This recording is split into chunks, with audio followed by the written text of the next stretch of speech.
Welcome and good morning and happy Sunday. Mhm. You're tuned in to the world's best fantasy show. Down there is DaMouse. Next to me, Tarbill. And this is on the 1252 Sports Network. This is the final Sunday of preseason. And before the show, the three of us were talking about dentistry. Now I'm going to ask Tyler and Tarbill, would you pull a tooth with no Novocaine to win your best fantasy league? Tyler? No, probably not. No, yeah, I'll take the risk with my team. I hate the dentist as we've all discussed, so I'll take my shot. I might change my team name to the dentist and scare the crap out of everybody that I'm playing because I'm not going to win normally. That's for sure. Hey, let's start out. First of all, first and foremost, what makes this the world's best fantasy show is that we don't talk that much about numbers. We shouldn't talk that much about stars. We know, but one of these things I want to focus on today, you two guys still have drafts up and coming, right? Yep. Now, when it comes to, let me bring up some names to both of you and see if you think it's going to be still a great year, a better year, or going to be crap. Zeke Elliott. Tarbill, do you think he's going to be the man this year? I'm not so sure. I know they've said that they're going to involve Tony Pollard a lot more this season. Zeke was on my board, and I passed over him. I believe he was actually the fourth running back taken in the first draft that I did, and yeah, in my draft. I'm sorry, the third also, because I had the fourth pick, and I was glad to see that he went where he did because I didn't have to make the decision to skip him, but I wouldn't have gone with him if he was there anyway. I'm not a big Zeke Elliott fan. Tyler? So I'm kind of opposite of Tarbill. I do like Zeke Elliott a lot, especially this offseason. All the reports have come out. You've seen pictures of him. He looks great. He's in great shape. I think just last year, with Dak getting hurt, that team was garbage. I think he just threw in the towel. Let's just get done with the season. He had his fumbling issues. I don't think he was all the way there, but with that offense now, Dak is back. It's the second year in a Mike McCarthy offense. They know the system better, even though Mike McCarthy sucks. I think he does perform a lot better this year. Leave it to the Packer fan to say Mike McCarthy sucks. That's for sure. Let's talk about, speaking of the Packers, Aaron Jones. Is A.J. Dillon going to cut into him this season?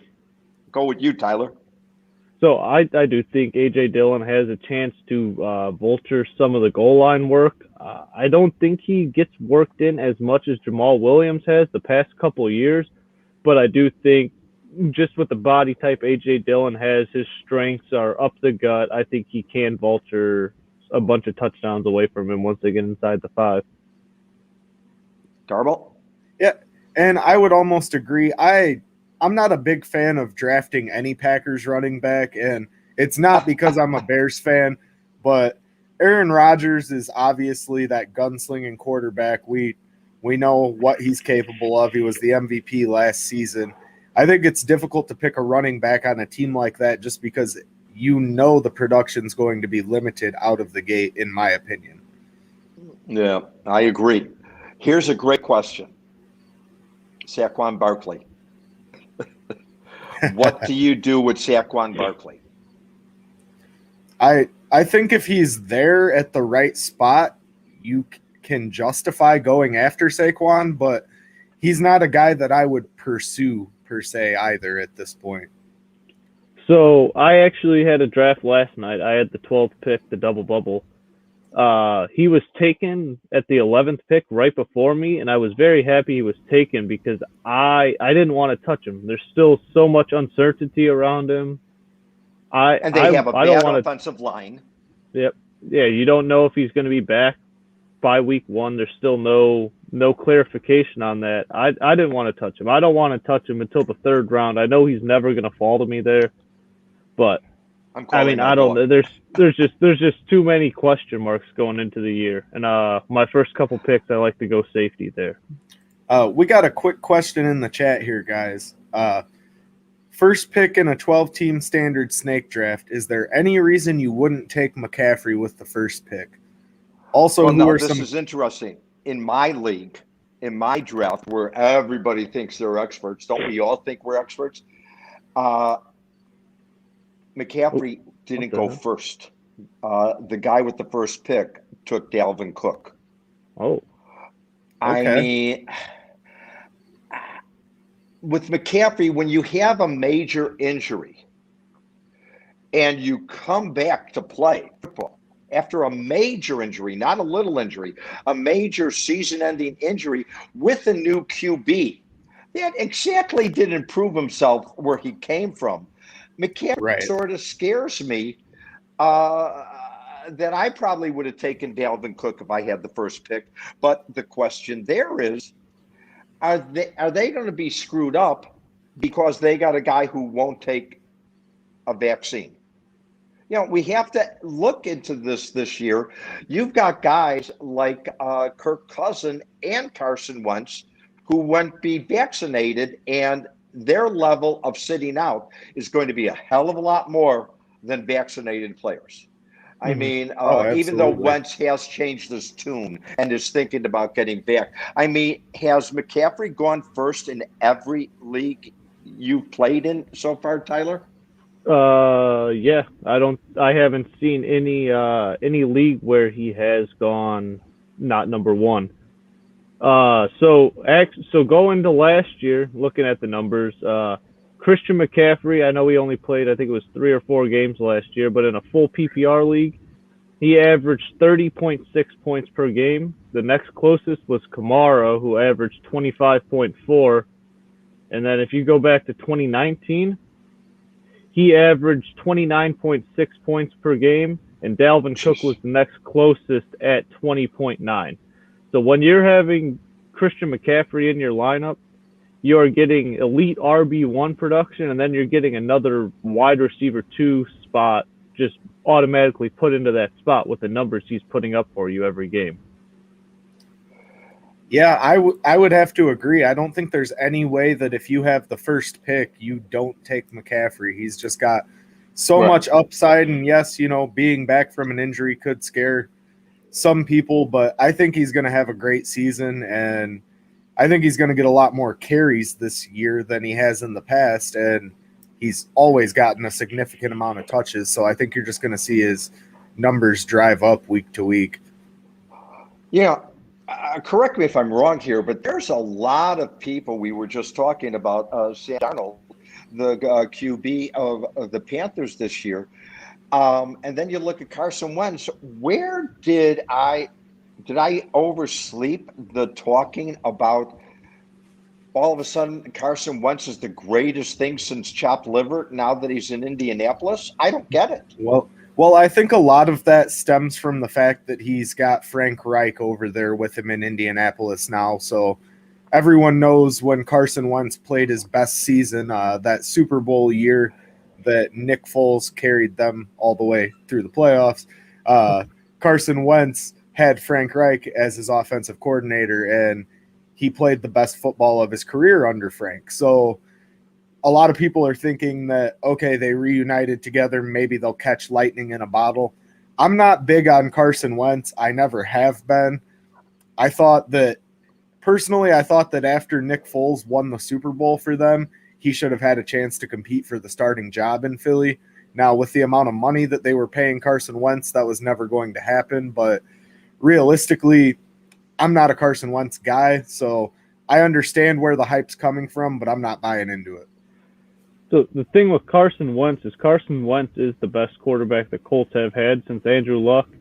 I think they were rolling out Jacoby Brissett. Then they had the ghost of Phillip Rivers last year, who could barely move back there. The ghost of Phillip Rivers. But they had a good season. They did have a good season, which is why there's hype around Carson Wentz. He's the best quarterback they've had since Luck. He's got a fantastic offensive line. He's got a fantastic supporting cast. I mean, I think there's some sneaky upside in there for him. I always thought you mentioned Luck. Even at the beginning of before our draft, when we had our draft, I always thought Luck was going to unretire and come back. I mean, Yeah. you never, especially when there was no quarterback situation proper in the Colts, et cetera, et cetera. I mean, here's a guy who's disappeared. I don't even know if he's alive anymore. Last I heard, he was living in Europe. Yeah, I believe he lives What? in Germany. Is he I would from get away from Germany? everything. I don't think so. I thought it was Germany. I may be wrong, but either way, he's in Europe. So Yep. Yeah, I don't think he's coming back. I don't think he's coming back either. But Could it you guys? gets me. It, He retired 2 years ago. Doesn't it feel like it's been a lot longer than that? It was only 2 seasons ago. oh, absolutely. Well, I think all of us, and I even look and think that it's long. Everything in life seems longer because of the pandemic. Yeah, I mean, I guess that adds on to it. You know, we've been stuck in the house. I look and everything else at lineups, and I've decided I don't think with the way things are shaping up in the NFL right now, I don't think there should ever be any league that's more than 10 players to have good competitive fantasy football. I think 12. I know people that do 14 and 16 teams. I think that's too many. We have an 18-team guillotine league starting tonight. Okay, but that's a guillotine league. That's a little bit different. But And you know I what? like the For bigger our teams. fantasy, do you really? Oh yeah, I like the talked more teams. I once talked to my brother-in-law, who used to be our commissioner many years ago, into doing an all-star league, and it was only 8 teams. And it was like playing an all-star game all season long. Everybody had great players. And right now, the best players are wide receivers and quarterbacks. I mean, I really, when you look at the running back situation, how is the LA Rams still in the rotation for Super Bowl contention? They don't have a running back. I mean, and once again, we're talking now about Matthew Stafford going there. Correct me if I'm wrong. Matthew Stafford's played 13 seasons with the Lions. Where's their proof he's going to really be a stud with the Rams? Well, in that regard, I'm a little higher on Matthew Stafford than a lot of people are. I mean, it's easy to forget that he had some 4,000-plus yard seasons when he had Megatron and some decent wide receivers around. You just said it, Tarbill. You just said that he had Megatron. I don't put Robert Woods or Cooper Kupp in that same category. No, but combined, they are a better supporting cast than just Megatron back in his days with the Lions. He has the best supporting cast he's ever had. He's got a phenomenal defense, and he's just not playing with the poverty franchise of the Detroit Lions anymore. Well, and you said it right there, Tyler. He's not playing with the Detroit Lions anymore. I mean, the Lions have historically not done things right when it comes to player relations. I mean, or head coaches.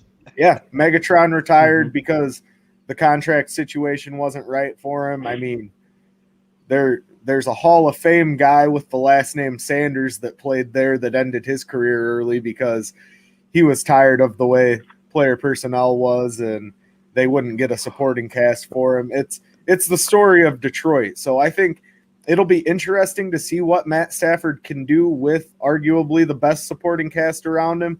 But I wouldn't be so quick to write him off. I think he probably throws for 4,000 yards this season easy. And with that number one defense, all he has to do is be a game manager, and they'll win a lot of games over there in LA. You know, we're going to talk when we come back because we're going to take a break. And when we come back, we're going to talk and bring up about really, really strong sleepers. But to the point of the Rams defense. I mean, next Sunday, a week from today, we're going to be looking at the Bears visiting the Rams. Could it be a 14-10 game with the two defenses? And I'm not in love with either offense, I got to tell you. I think it's going to be a low-scoring game, in my opinion. I don't know if it's going to be 14-10, but we will see. It's definitely going to be a defensive-oriented game. That is, unless we see Justin Fields pop out in the second half. But I think you're giving the Bears too many points there. I don't think they put up 10 points. Oh, so the Bears are automatically on the losing end of this conversation, is what you're saying, There's Tyler. no doubt about it. Yeah. Remember who their head coach is. Think about that. Go get a cup of coffee or some water, and we'll be back. And we're going to talk sleepers if you still have a draft, and guys that I think Tyler thinks and Tarbill thinks are going to be home runs. We'll be back. World's Best Fantasy Show right after this. Bing.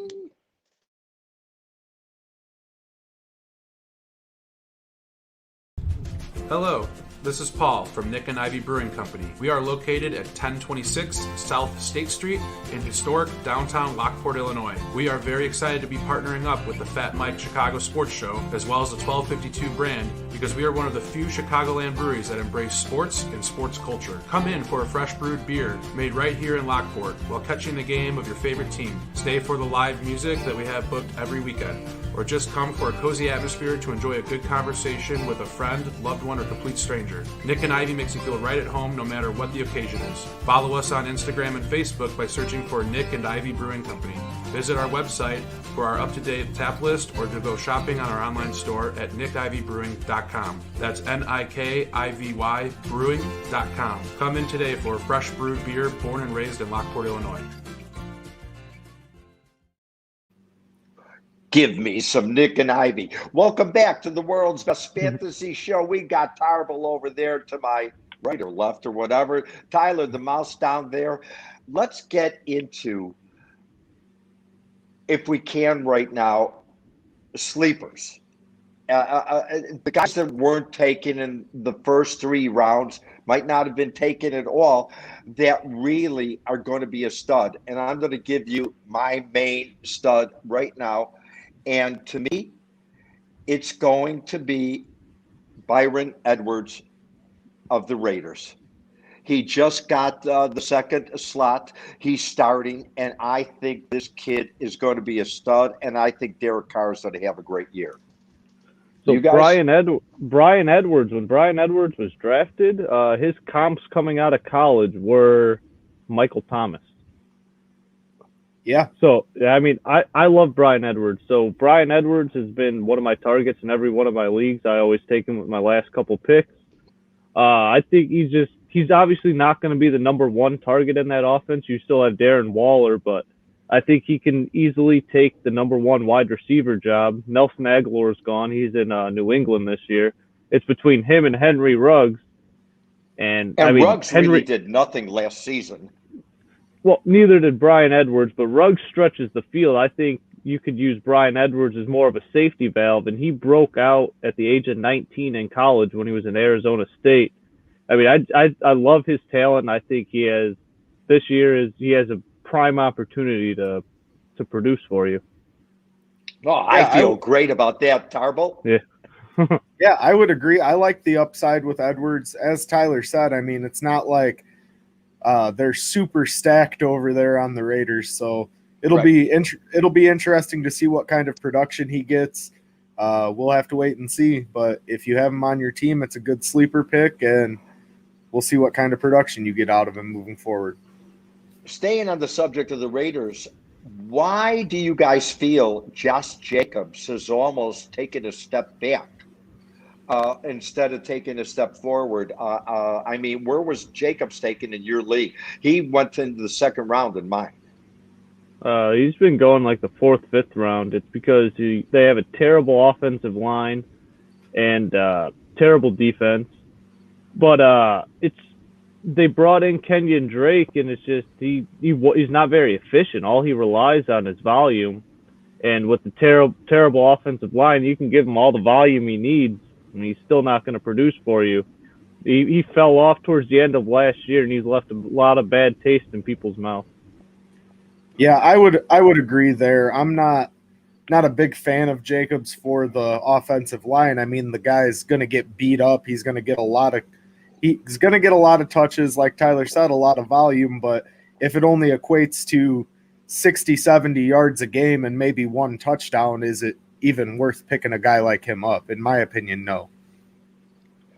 Another one I have fallen in love with, New England, now that it's Matt Jones' job, I am in love with Jacoby Myers over there in New England as a wideout. Mm-hmm. Okay. Yeah, it really did surprise me. I'm not sure how much it shocked you guys, but it surprised me to see that they released Cam Newton and named Mac Jones the starter in the same breath. I thought that even if they named Mac Jones the starter, they would keep Cam Newton on the bench, and it was kind of shocking to see that. I am an Alabama football fan for college football, but I'm not a huge Mac Jones fan. I'm so glad the Bears stayed away from him. So it'll be interesting to see what New England does. If anybody can coach Mac Jones up to the right level, it's going to be Bill Belichick. So the interesting thing there is with Jones, before the drafting, everybody did say he might be the best pro ready. And obviously, they're going to be a running team. I think they have 19 running backs there. I mean, and we need to focus. What running back do you want on New England? Do you want James White? They have a couple. That kid, I can't pronounce his first name, is going to be a stud. He'd be a starter on another team. What's the Stevenson? He's got like 47 letters in his name. Stevenson? Yeah, yeah. Stevenson. But yeah. No, I do like, so with Mac Jones being named the starter, I do like the weapons for New England a lot more now. I was down on them with Cam Newton as the starter because when they get into the red zone, Cam takes it over, he rushes it in, so that caps the upside for everybody. But now with Cam Newton gone, don't have to worry about him looking over the shoulder of Mac Jones, which is why I think they did release him. Because I don't think it's fair to Mac Jones to name Mac Jones the starter, but then you still have Cam Newton, the former MVP, looking over his shoulder. I don't think it's fair to Cam that you don't give him the opportunity to go somewhere else to prove he can still play. But I do like the options for New England a lot more now. And you were saying space with the running back. Which running back do you want? I think it's down to Damian Harris. And I've seen Damian Harris moving up draft boards now that Mac Jones is the quarterback, because like I was saying, Cam Newton takes the rushing touchdowns away. So it's bringing Damian Harris up, and I do like James White a lot as a nice little PPR back, as some depth, because Mac Jones is going to be dumping it off. He's not a mobile quarterback. He can't move very well back there. Well, don't forget, they've got not one, but two quality tight ends now. They do. It's going to be an interesting system. Here is my ultimate sleeper on an excellent team that's not going to start, but he's going to share a backfield a little bit, and he's going to take over by probably the fourth week, Javonte Williams of the Denver Broncos. I mean, this kid he is going to be a stud. And the only thing ahead of him is, in my mind, the biggest bust in years, Melvin Gordon. I hate Melvin Gordon. I don't even know if Melvin Gordon is ahead of him right now. I think Javonte Williams might be ahead of him. It'll get proven on the field. I don't think Melvin Gordon has it anymore. No, I would agree as well. What do you think of the situation in Denver, talking about quarterbacks, on a team with one of the top defenses, very good receivers, now with Javonte Williams back there in the backfield? What you think about how bad is Drew Lock that he can't get the starting position in Denver? He's bad. Yeah, he sucks. He sucks. He's probably going to play about as well as Jordan Love will next year for the Packers, like garbage. You know what's interesting about Denver? When you look at their president, a guy by the name of John Elway. I think was pretty good as a quarterback. He was okay. Why did they take? Didn't they take a safety? Number one, instead of they could have had Jones, and they could have had Justin Fields too. Yeah, they don't did know pass why on a they quarterback. Yeah, It I makes don't no know sense. why That's what they didn't need. and they're I going to be think good enough not to take even a QB high up next year because they're not going to have a high draft pick. And I don't understand the problems they've had. Did they really think, let's go down to Tyler down there, we're in the ultimate jersey. Did they really think at one point they were going to get Aaron Rodgers? I think they did push everything into the middle, thinking they were going to get Aaron Rodgers, and it just didn't happen. The Packers didn't want anything to do with trading him. But I mean, you can't go about your business thinking, oh, we're for sure going to get him. We're for sure going to get him, Right. with nothing set in stone. It's the NFL. Nothing is ever set in stone until it's official. And that's exactly what they did. They laid their chips out, put all the cards on the table, so to speak. They offered the whole farm basically for Aaron Rodgers, and the Packers rejected it. And now they're stuck with, a guy who's going to be a mediocre quarterback at best. At best. Yep. I mean, he's always been, and I always liked him. Bridgewater we're talking about, but he never did anything. Yeah. And they're not going to have a quarterback unless they think they're going to get Aaron Rodgers next year. Mm-hmm. I think that's where you see Aaron Rodgers go in the offseason personally, but what are your guys' thoughts on that? Tyler, where do you think Aaron Rodgers ends up after this season? So Bears. Gooten, Yeah. Get out of here. We don't want him. We've got the future of our franchise. So if he does leave and he goes somewhere, I do want him to prove the Packers wrong and shut them up and go and win a Super Bowl with wherever he goes, no matter who he goes to. If he does go to the Bears for some reason, I would like to see him win. I would like to see him win a Super Bowl with the Bears just to prove the Packers wrong. But I don't think he goes anywhere. I think Gutekunst came out the other day saying that they're shoring things up. I think he stays because with his contract, the agreement they signed, they moved the money, so next year his cap hit is $40 million. The only way around everything to fit him under the cap is they have to sign him to a big extension, or they have to trade him away and let somebody else sign him. I think. Yeah, but the deal that he signed this year pretty much said we're going to let you dictate wherever you want to be traded to next season. They said they would reassess what the situation was in Green Bay after the year. And all the reports that have been coming out recently are everything is solid right now. So I mean, I think if they can keep building on their relationship, fixing things up, I don't see him leaving.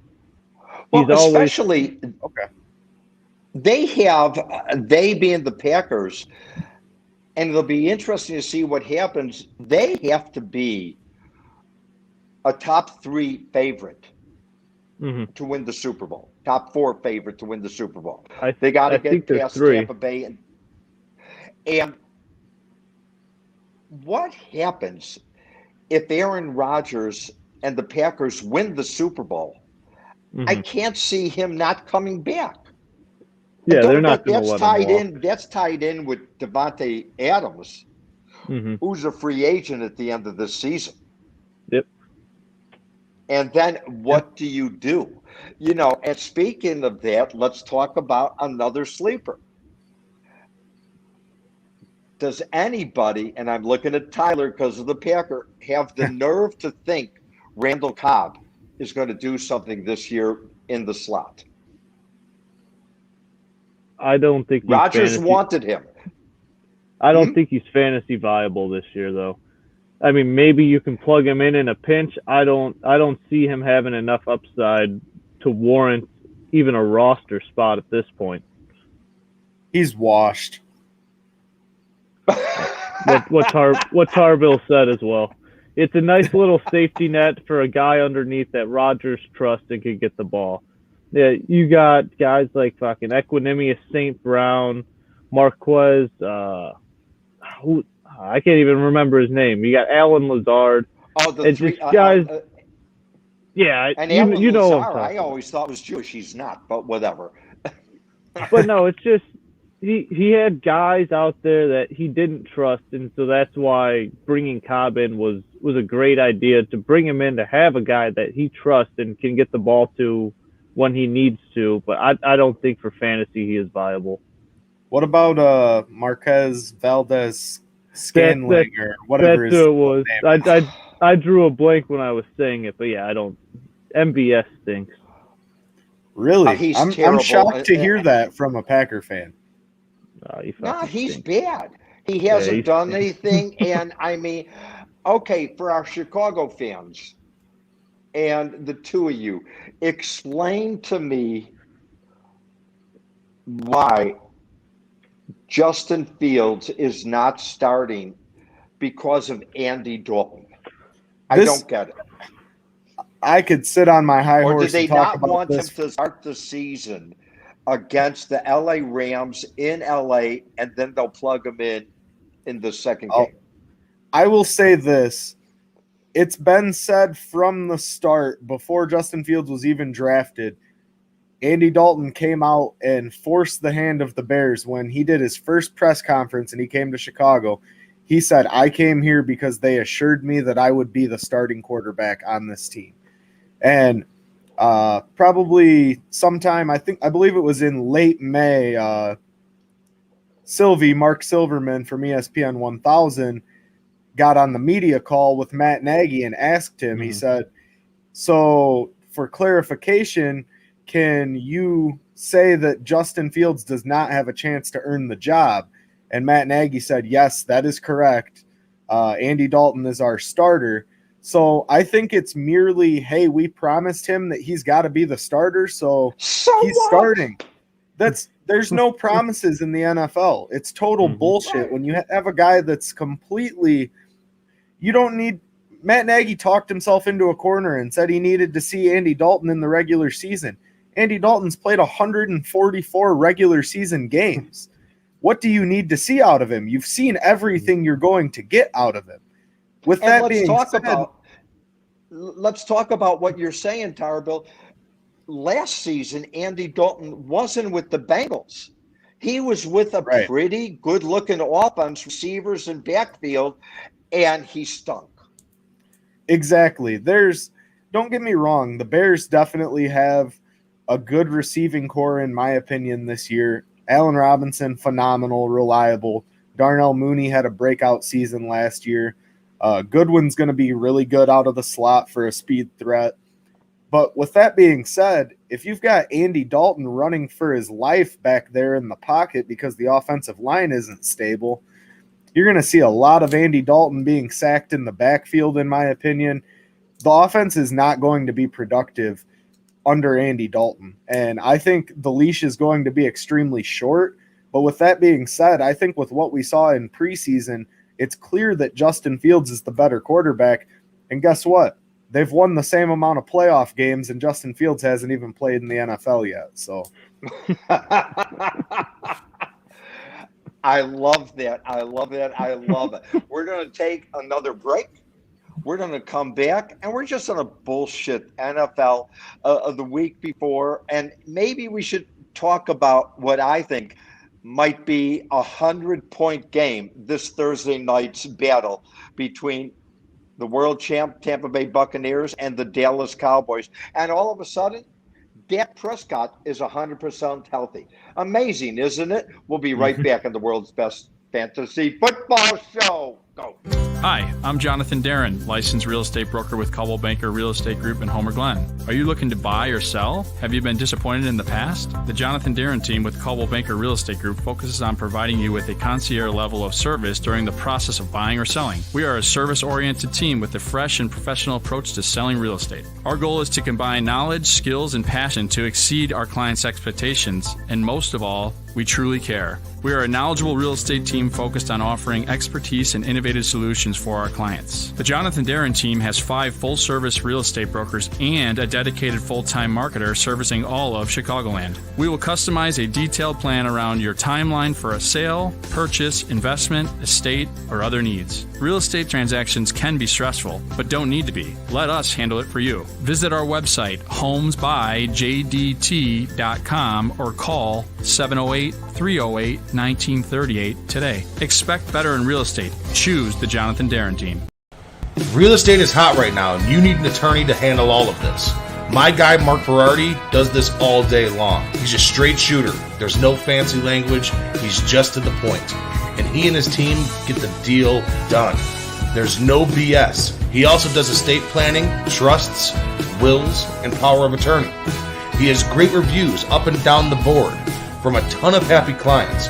For him and his big team, they're all just down to earth and normal people as much as he is.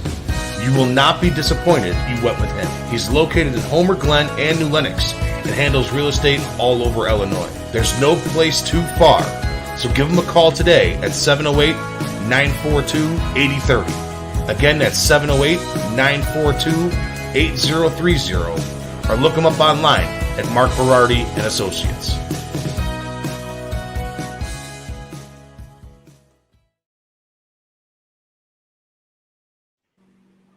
Welcome back, everybody, to the 1252 Chicago Sport. You know what? Everybody, 1252 Sports, go look up, go on YouTube, go online. It's the best. It's got such great shows, including my guy, Freddie Hubner. Hey, let's talk about this Thursday night slugfest, the first game. Tampa Bay, Dallas Cowboys. I think there's going to be at least 80 points scored. I really think, especially don't forget, Dallas has no defense. So Tampa Bay could put up 80 points by themselves. Is this the year Tom Brady breaks down, guys? One year he's going to break down. I mean, he's not a robot, I don't think. I mean, if he's not a robot, does he break down? And here's my stud of this Thursday night's game. I'm going with a man who's got a lot to prove and yet nothing to prove. I'm loving Antonio Brown this season. I love it.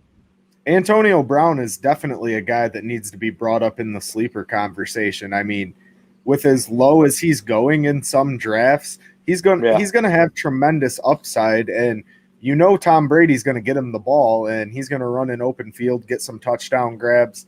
I really like Antonio Brown as a sleeper pick this year. Yeah, Antonio Brown is right now the 38th wide receiver off the board at pick 94 overall.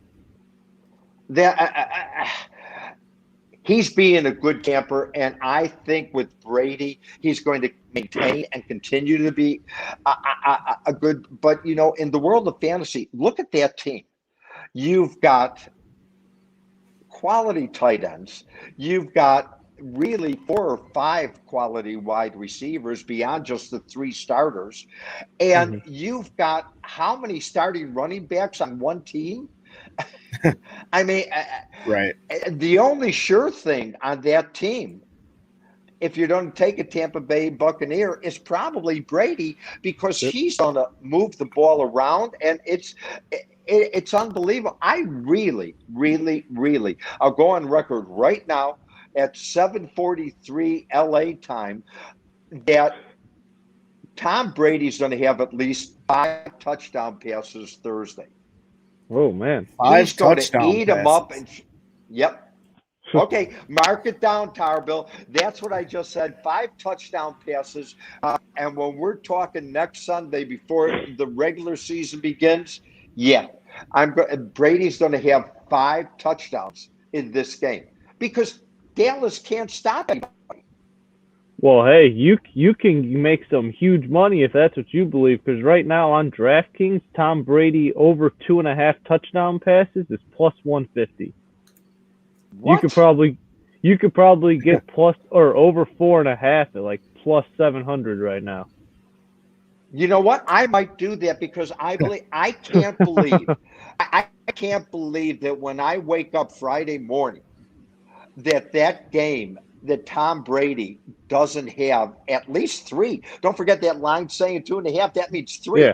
I can't believe he's not going to have at least 3 touchdowns. And that's not going off of what I said. I think he'll have 3 touchdowns in the first half. You sure that 2.5 touchdown spread isn't for the first half? Nope. Passing touchdowns for the game, 2.5, and his passing yards is over 306.5. You know what they don't do, and Tyler, if you could look, they never double check what they say. Now go look at those 3 wide receivers. And what do they say for them for touchdowns? And throw in Gronkowski into that mix and throw in Leonard Fournette catching a touchdown. I can't believe that 2.5 is, you might as well just say 3. Anytime touchdown score for Mike Evans is -110, so even money with the juice. Chris Is that Godwin, with only 1 touchdown? Anytime touchdown score. Anytime. Yep. Let's see. Chris Godwin +115, Fournette +170, Antonio Brown +190, Gronk +250. I'm surprised by those numbers. Are we missing something? It's still the first game of the season. People still got to get their footing. I mean, Dallas has some decent linebackers. Their entire defense as a whole is far from great, but I think they've got some. Leighton Vander Esch is a guy who's had a really good career so far for Dallas. I mean, their defense isn't great by any means. It's not even good, but you've got some guys that are going to limit the bleeding, I would think. Okay. I'll tell you what. I'll bet you both $1. So we don't break the thing. I'll bet you both $1 that Brady has at least. I'm going to go 4.5. All right. That he's going to go over I'll 4.5 take that. touchdowns. No, You yeah, guys got it? Only for $1. We got it. Even Okay, money, you or got you it. or you handicapping this? No, I'm just I'll do whatever you want me to do. I believe in Tampa Bay unless it breaks down. Hey, I got to bring up something that has nothing to do with fantasy football a little bit. Our guy, Stephen A. Smith, who loves to argue with anybody. What the hell is ESPN doing with the Stephen A. Smith show with these once a week? Michael Irvin, I can't even understand him. And then did you see who's going to be his Friday debate guy? Fucking Tim Tebow. You know what? I had to call Roto Rooter last week for the house. I swear to God, I thought Tim Tebow was going to shut up. Does this guy get whatever he wants? Yep. If he wants to play baseball, he goes plays baseball. If he wants to play tight end, he goes plays tight end. Now, can you imagine a religious guy like that arguing with Stephen A. Smith? It'll be interesting. I don't like the way that they handled the situation with Max Kellerman personally. No. I think that he got the short end of the stick, and he's going to be moving to mornings, I believe. He's going to be because that guy with Keyshawn and Jay Will has some kind of illness that he can't be. Yeah, it's like KKZ now or something like that. Yeah, and he can't be counted on. So they gave him this. They're going to give him a boxing show, Max Kellerman. And by the way, you could tell when you watch that show that they couldn't stand each other. You could have just given me Molly and I'd be so happy. But I don't get the matching up of, and that girl, what's her name, Mimi something or other. ESPN is losing it terribly. terribly. Yep. What do they have a Sunday night doubleheader next week? Are there 2 games next Sunday night or No, I next think Monday it's night? next Monday doubleheader. Yes. Yeah, Monday doubleheader. I meant next Monday. Okay, before we wrap up, players that haven't been drafted, who do you guys think are going to be initial waiver wire pickups after the first week? I'd want I'm going with Wayne Galliman for Atlanta. Okay. I think Mike Davis is no better than an animal cracker that just breaks. And if you go and look, what people have to look at, go look at how he played last year, Galliman, when he replaced Barkley. Yep. On a terrible New York Giant team with no receivers, with an offensive line, and a quarterback that probably couldn't start for Clemson yesterday. And this guy had over 600 yards and 6 touchdowns. I think Galliman's a stud that is waiting to be a star. You guys? Go ahead, Ty. I mean, I don't think he has star potential. I think he does have not star potential. I'm talking about a guy that's not even going to be drafted. But I mean a guy that can be very quality plug in. Don't forget, we're going to have obviously the bye, obviously an extra game, and obviously COVID protocols that are going to be death-defying beyond belief. And I think Galliman is a guy to go because I like Atlanta's offense. I mean, I don't know. I don't think either of them are very good, Mike Davis or Wayne Gallman, but Mike Davis has gone through the whole offseason as the starter. I think it'll take a little bit for Gallman to surpass him, but behind those two, there's nobody on the depth chart that'll give both of them any sort of competition. Can I just say really quick, as a Bears fan, excuse me, it mind boggles me that Mike Davis is a starting running back in this league. Absolutely drives me crazy. Because when he was on the Bears, he did shit for us, except siphon some money and then move on to the next team.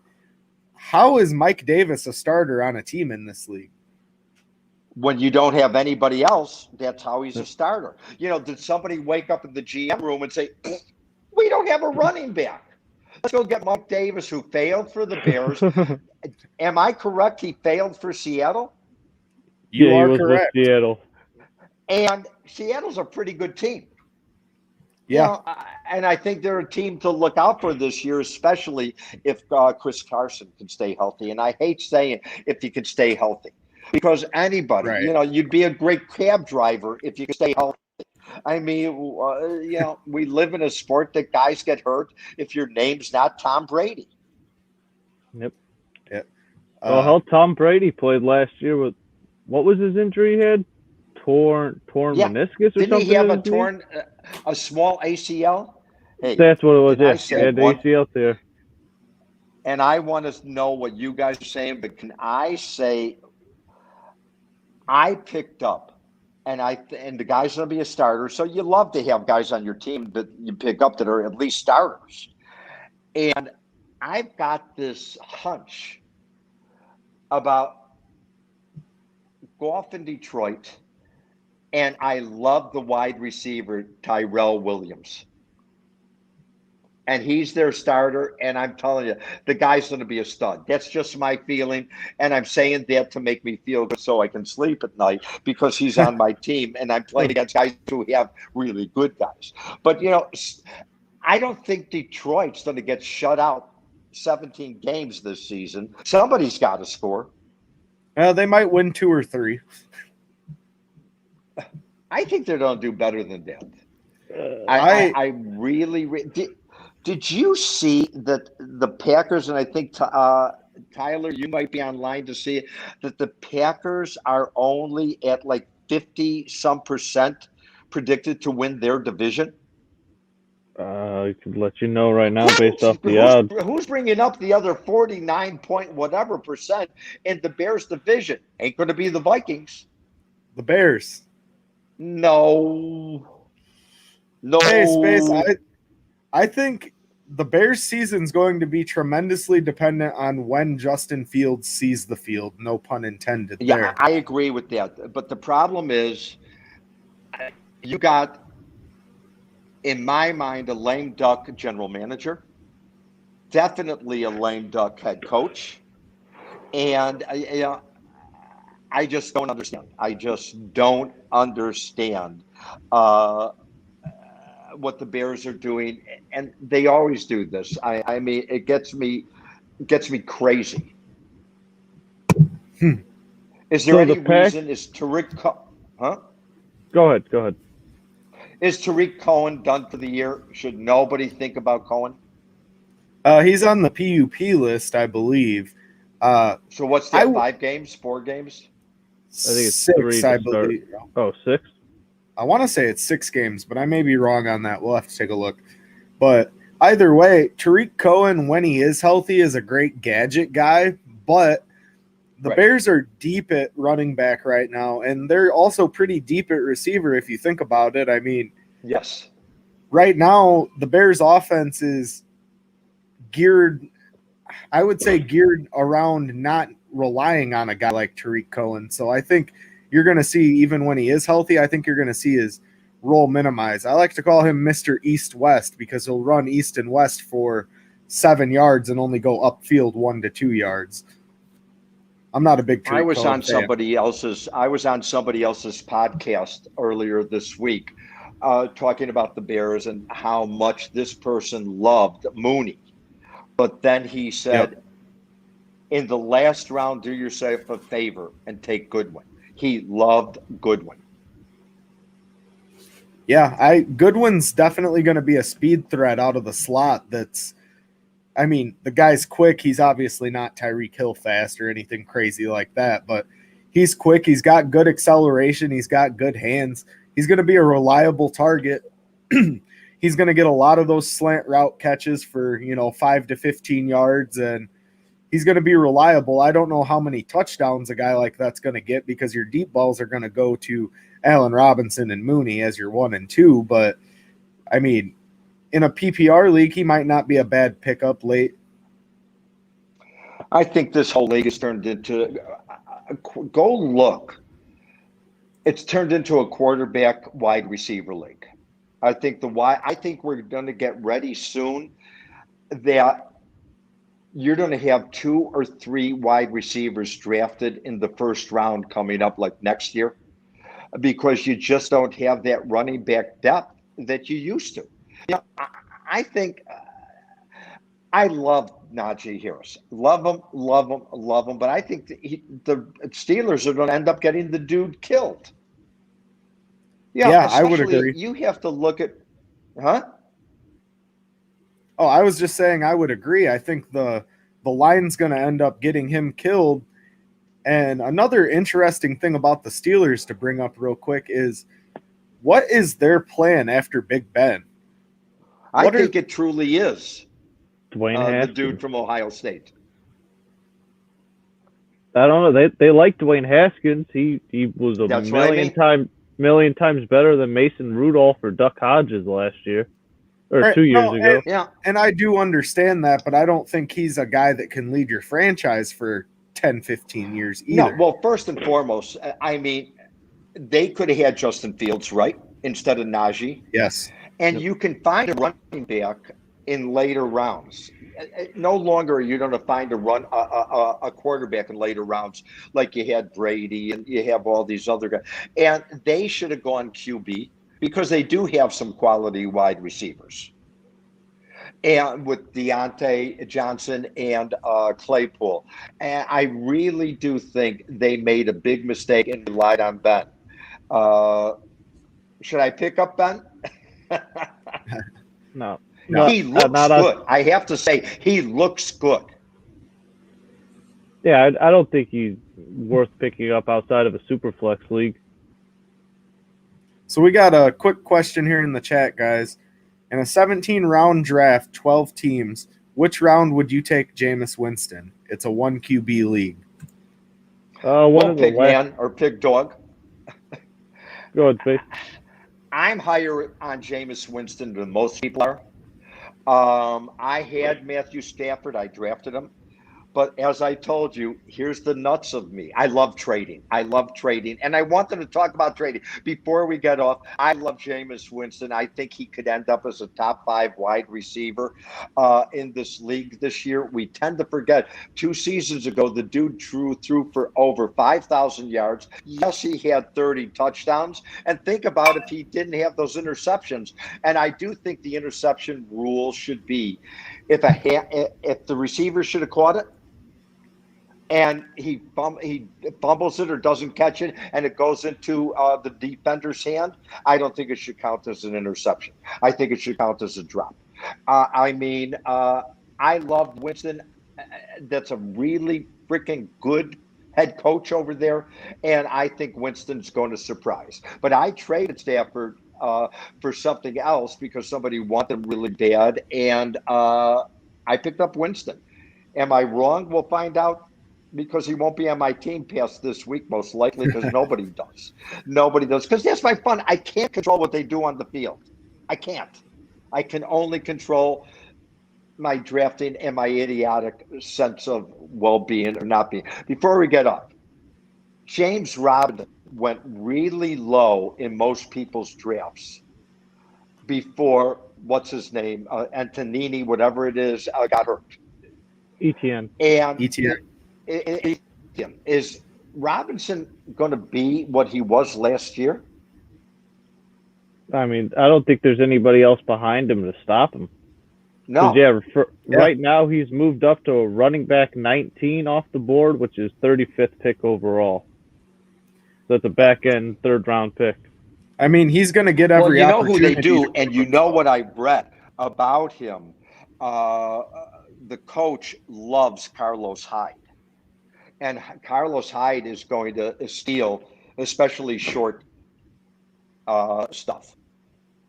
Yep. I couldn't believe I looked up. Carlos Hyde is still only 29 years old. When do these guys come out? When they're 12? I mean, what the hell? He's 29 years old. I can't believe that he's still doing this. Yeah, I agree with the Carlos Hyde thing, but yeah, the guy does seem like he's been in the league a lot longer than he has to only be 29 years old. But again, he's a guy that's not going to be an all-star anymore. I mean, he's at that point where he's a serviceable back. You know what you'll get out of him, but he's not going to perform extremely well either.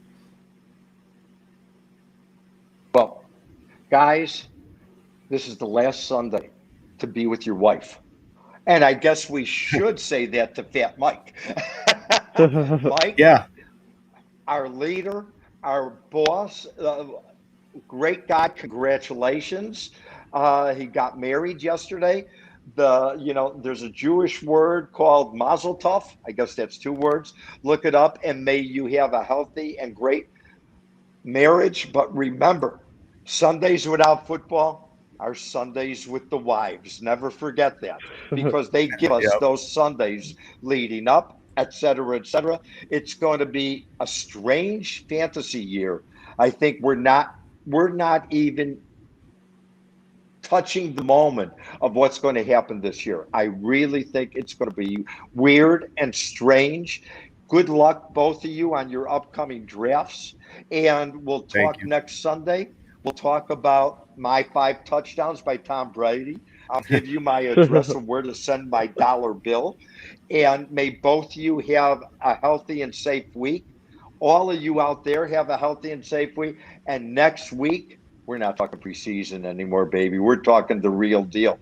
This is the world's best fantasy football show. You know why? Because the 2 guys with me, I'm just an old fart that tries to live off the past.